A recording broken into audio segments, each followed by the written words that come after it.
Hi everyone, it's Adam again with the OAC. Today we've got a new video. It's called debris hut making. We're going to go out in the woods and try to make basically a fort out of natural materials. Should be a lot of fun. This is a great chance for you to get outside, to be creative, and to work with your hands. I'm going to want a few essential tools today. First, a hatchet. This will be really great for limbing branches. Secondly, I'm definitely going to want to have a saw. This saw is going to help me fell larger objects like my ridgepole. And lastly, I'm going to use a knife for any fine stripping down I need to do of any branches. I went for a walk on my land to try to find the right ridgepole, and I came across this beech tree that has some damage from the last windstorm. This tree won't make it, unfortunately, because its crown is broken.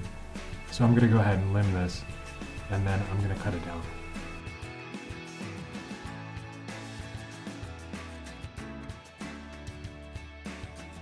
Now that I have the limbs cut off that I can reach, I'm going to start to cut a wedge out of this tree so that it doesn't pinch the blade. When I get it nice and cut almost all the way through, I can basically just topple this by hand. So there it is lying across the road. It's a pretty large beech tree and it's got a lot of branches, so I'm going to have to take my hatchet now and really carefully get these limbs off. This is a really delicate process. I'm not going for a super smooth ridgepole, but I am going to make sure I'm chopping away from myself and I'm standing in a position where I'm not going to hurt myself. When I miss, I won't hit my shins, hit a toe, something like that. Not a good idea to go to the ER for a hatchet injury.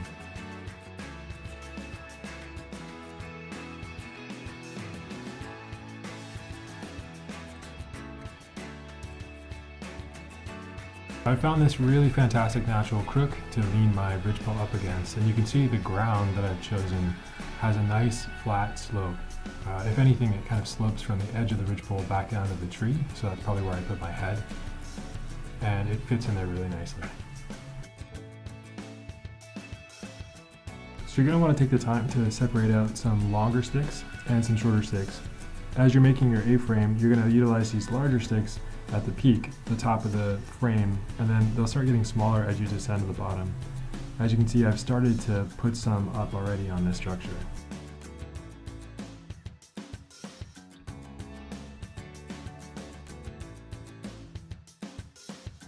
So now I'm going to dig into this pile that I've created and just start setting sticks in place. Like I said before, we'll just start with the larger ones at the top and we'll make our way down to the bottom. I'll obviously do this on both sides.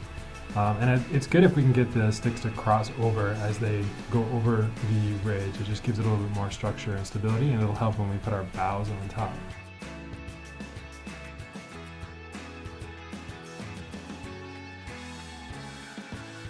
So once you've set all your sticks in place, you're going to have kind of a rough outline of what your shelter is going to look like. This is the frame version with no boughs or any weatherproofing on top quite yet. But you can see how the sticks are crossing, they're going up and above the ridgepole, and this is kind of a cool natural sleeping environment which will work really well.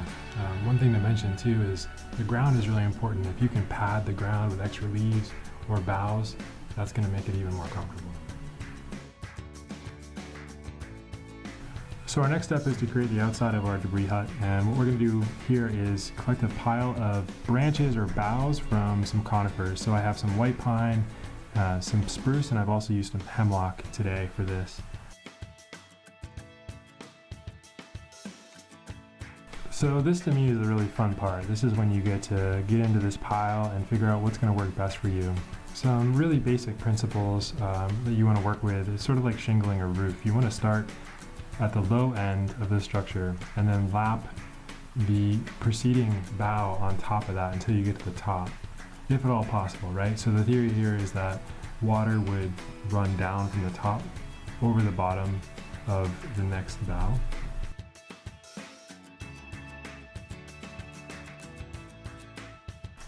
The thing we're really trying to do here is just make this structure as weatherproof as possible. It's not going to be perfect, but we're going to do the best we can. So we're going to fill in as many of the blank spots as we can, and once we get to one side, we're going to finish the other side. And it's right about here where I realized, man, this is a lot of work. As you've covered one side, you're going to move over and try to start to fill out the second side. You can see I'm actually using full pieces of branch. There's a lot of wood in here too, which is fine. And the spruce work really, really well for insulation and for keeping weather out. If you look inside, you can start to see the inside taking shape. You can also see there's still a lot of holes, so there's a lot of patching to do. It's starting to look pretty comfortable to me. When I was little, I always loved playing in the leaves, so this part is really fun to me too. Once I filled out all the gaps that I can with the boughs, I'm going to go ahead and just take as much leaf litter as I can and sort of do a little bit of camouflaging. What's going to happen here too, which is cool, is that these leaves are going to suspend over some of the openings and the holes, and they're going to allow a weather barrier to create. Really important thing to consider is definitely tick season in Maine, so anytime you're out playing in the leaves, make sure you check yourself really, really well.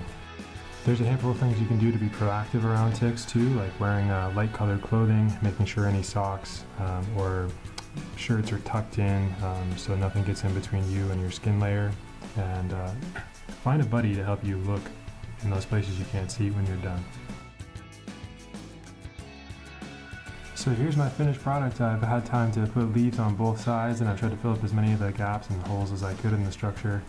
Like I said, it's not going to be perfect, but it does look really comfortable, and I'm ready to take an opportunity to spend the night in this thing when I get a chance. This is obviously a really cool survival skill too if you ever find yourself in a situation where you need shelter and you don't have a tent or a tarp. This will keep you warm and dry. Hope you've had a lot of fun today creating your own shelters, and I know I have. See you later.